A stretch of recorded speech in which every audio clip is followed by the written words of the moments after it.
One nation one election से विपक्षी पार्टियों को दिक्कत क्यों? कट्टरपंथी ताकतों को एक देश एक चुनाव मंजूर क्यों नहीं? पीएम मोदी की कोशिशें क्या बुनेंगी देश का नया भविष्य? अब क्या 2029 में एक साथ होंगे सारे चुनाव? धर्म ज्ञान पर सुनिए अश्विनी उपाध्याय की बड़ी बात। देखिए सिर्फ धर्म ज्ञान पर। केंद्र सरकार ने निर्णय लिया है कि भारत में वन नेशन वन इलेक्शन होगा। आज प्रधानमंत्री मोदी जी की अध्यक्षता में कैबिनेट की बैठक हुई और कैबिनेट ने अप्रूव कर दिया है। बहुत अच्छा कदम है, ये बहुत ही साहसिक कदम है और आने वाले समय में भारत में इसका बहुत बड़ा फायदा दिखेगा। वन नेशन वन इलेक्शन कोई रॉकेट साइंस नहीं है। भारत के शुरू के 4 चुनाव वन नेशन वन इलेक्शन के फॉर्मेट में हुए थे, जो 1951 का चुनाव था, 1957 का चुनाव था, 1962 का चुनाव था और 1967 का चुनाव था। इन चारों चुनाव में वन नेशन वन इलेक्शन हुआ था। बाद में कुछ राज्यों को बर्खास्त कर दिया कांग्रेस ने, उसके बाद वो साइकिल डिस्टर्ब हो गई, फिर बाद में इमरजेंसी लग गई, इसलिए और साइकिल डिस्टर्ब हो गई। अदरवाइज भारत में वन नेशन वन इलेक्शन ही होता था।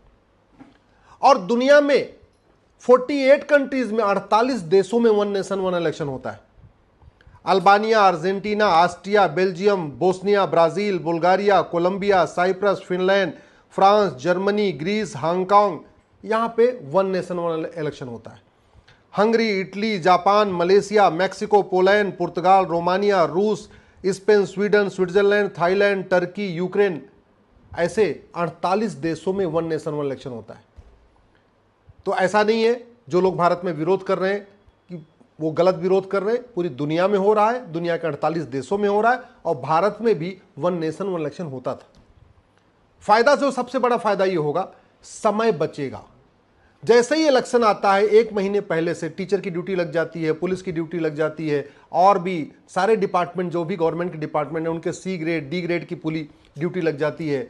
DM इलेक्शन ऑफिसर हो जाते हैं, तो वो भी सारा काम धाम छोड़ के सारे डेवलपमेंट के प्रोजेक्ट हाल्ट हो जाते हैं। मॉडल कोड ऑफ कंडक्ट लगने के कारण कोई नई योजनाएं शुरू नहीं हो सकती हैं। जो योजनाएं चल रही होती हैं इनफैक्ट वो भी रुक जाती हैं एक तरीके से, क्योंकि पूरा प्रशासनिक अमला, चाहे वो तहसीलदार हो, चाहे पेशकार हो, चाहे थानेदार हो, चाहे वो हवलदार हो, चाहे वो कलेक्टर हो, चाहे कप्तान हो, चाहे ADM हो, चाहे SDM हो, सब के सब इलेक्शन के मोड में रहते हैं। 1 महीने तक पूरा का पूरा जो जन कल्याण का कार्य है वो भी रुक जाता है, जो डेवलपमेंट का कार्य है वो भी रुक जाता है। सबसे बड़ा नुकसान ये होता है कि जब जब चुनाव होता है ना, पार्षद का अलग चुनाव, प्रधान का अलग चुनाव, विधानसभा का अलग चुनाव, लोकसभा का अलग चुनाव, उस चुनाव के बाद हिंसा होती है। तो अगर मान लें कि अभी ये वन नेशन वन इलेक्शन हो जाएगा तो हिंसा रुक जाएगी। अभी अलग अलग जो चुनाव होते हैं ना, पार्षद के, प्रधान के, विधानसभा के, लोकसभा के, उसमें हिंसा बहुत ज़्यादा होती है। कालाधन हवाला का खेल रुकेगा। आपको पता है कि कोई भी चुनाव आज की डेट में ईमानदारी से हो नहीं पाता है। पूरा कालाधन, भ्रष्टाचार, हवाला का खेल चलता है। अभी ये खेल हर साल चलता है। किसी साल पार्षद का चुनाव होगा, अगले साल फिर प्रधान का चुनाव होगा, अगले विधानसभा का होगा, फिर लोकसभा का होगा। तो हर साल ये ब्लैक मनी का खेल, मनी लॉन्ड्रिंग का खेल चलता रहता है। वन नेशन वन इलेक्शन होने से वो भी रुक जाएगा। मुफ्तखोरी जो बार बार घोषणा की जाती है, मुफ्तखोरी पे भी लगाम लगेगी। सामाजिक समरसता आएगी। जाति का जहर रुकेगा, क्योंकि चुनाव के पहले आप देखिए जाति का जहर बहुत घोला जाता है, भाषा का जहर घोला जाता है, क्षेत्रवाद का जहर घोला जाता है, मजहबी उन्माद फैलाया जाता है। तो जब वन नेशन वन इलेक्शन होगा तो ये जातिवाद, भाषावाद, क्षेत्रवाद, अलगाववाद, जो ये जहर घोला जाता है, ये भी कम से कम 5 साल में एक बार घोला जाएगा। यानी 60 महीने में से कम 55 महीने शांति रहेगी। चलो बाद के 3-4 महीने है थोड़ा ठीक है, जाति, भाषा, क्षेत्रवाद चलेगा, लेकिन जो अभी हर साल चलता रहता है वो रुक जाएगा। 1983 में इलेक्शन कमीशन ने कहा था वन नेशन वन इलेक्शन होना चाहिए। 1999 में लॉ कमीशन ऑफ इंडिया ने कहा वन नेशन वन इलेक्शन होना चाहिए। 2015 में पार्लियामेंट स्टैंडिंग कमेटी ने कहा वन नेशन वन इलेक्शन होना चाहिए। तो बहुत फ़ायदा है, इसीलिए मैं इसका स्वागत करता हूं। जो मैंने PIL फाइल किया था उस समय मैं अपने PIL में भी कोर्ट को, जब मैंने अपनी बहस किया था तो उस समय कोर्ट ने भी कहा था कि मुद्दा बहुत ही महत्वपूर्ण है, लेकिन court one nation one election के लिए कोई इस पर गाइडलाइन इशू नहीं करती, क्योंकि इसमें कुछ संविधान में संशोधन करना पड़ेगा। विधानसभा का टेन्योर, कुछ विधानसभाओं का टेन्योर बढ़ाना पड़ेगा, कुछ का घटाना पड़ेगा। तो इसलिए ये काम सरकार का है। कोर्ट ने ये कहा कि आपकी जो PIL है बहुत अच्छी है, मुद्दा अच्छा है, होना चाहिए वन नेशन वन इलेक्शन, लेकिन कोर्ट इसमें कुछ मदद नहीं कर पाई। तो उस समय मैंने कोर्ट से रिक्वेस्ट किया था कि हमारी पिटीशन को आप सरकार के पास भेज दीजिए एज ए रिप्रेजेंटेशन। गृह मंत्रालय, कानून मंत्रालय के पास, इलेक्शन कमीशन के पास, तो उस समय हमारी पीएल वहाँ पे ट्रांसफर हो गई थी।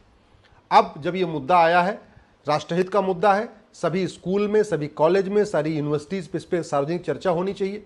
मुझे लगता है कि मीडिया में खुलेआम इस पर कम से कम कई दिन तक लगातार चर्चा होनी चाहिए, क्योंकि वन नेशन वन इलेक्शन के बारे में बहुत सारे जो ओटजीवी और नोटजीवी नेता हैं ये भ्रमित करने की कोशिश करेंगे। वैसे भी भारत में कुल 1800 पॉलिटिकल पार्टियां हैं, जिसमें से मैक्सिमम 200 पॉलिटिकल पार्टियां चुनाव लड़ती हैं या मैक्सिमम 300 लड़ती हैं। बाकी की जो 1500 पॉलिटिकल पार्टियां हैं ये केवल चंदा वसूलने के लिए बनी हैं। ये 1500 पॉलिटिकल पार्टियां 1800 में से जो 1500 पॉलिटिकल पार्टियां हैं ये केवल और केवल ब्लैक मनी को व्हाइट करने के लिए बनी। उनको चंदा वंदा नहीं लड़ना है। अभी उनको फायदा यह है कि जितनी बार चुनाव होता है उतनी बार वो चंदा लेती हैं और ब्लैक को व्हाइट करती हैं, ब्लैक मनी को व्हाइट करती रहती है, तो उनका पूरा बिजनेस चलता रहता है। वन नेशन वन इलेक्शन हो जाएगा तो 5 साल में एक बार चंदा मांगेंगे। अभी क्या है, वो हर साल चंदा मांगते हैं। एक बार पार्षद के चुनाव के नाम पे चंदा मांगते हैं, फिर प्रधान के चुनाव के नाम पे चंदा लेते हैं, फिर विधानसभा के चुनाव के नाम पे चंदा मांगते हैं, फिर लोकसभा के नाम पे मांगते हैं। तो हर साल जो उनका चंदा मांगने वाला तरीका है ये रुकेगा, और स्वाभाविक सी बात है जब चंदा मांगना रुकेगा तो चंदा देने वालों को भी ज़्यादा दिक्कत नहीं आएगी। भाई जो हमारा व्यापारी समाज है, चाहे अग्रवाल समाज है, माहेश्वरी समाज है, मारवाड़ी समाज है, जो समाज ये डोनेट करता है, अभी पॉलिटिकल पार्टियां उनसे एक्सटॉर्शन करती रहती हैं, कोई न कोई उनके ऊपर दबाव बना के।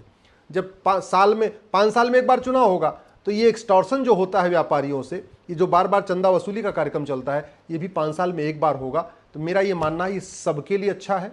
विकास बहुत तीव्र गति से होगा, भ्रष्टाचार भी कम होगा, अपराध कम होगा, क्योंकि पुलिस प्रशासन जो हर साल लगा रहता है, कम से कम वो बाकी 55 महीने 5 साल में से 55 महीने वो विकास पे काम करेगा।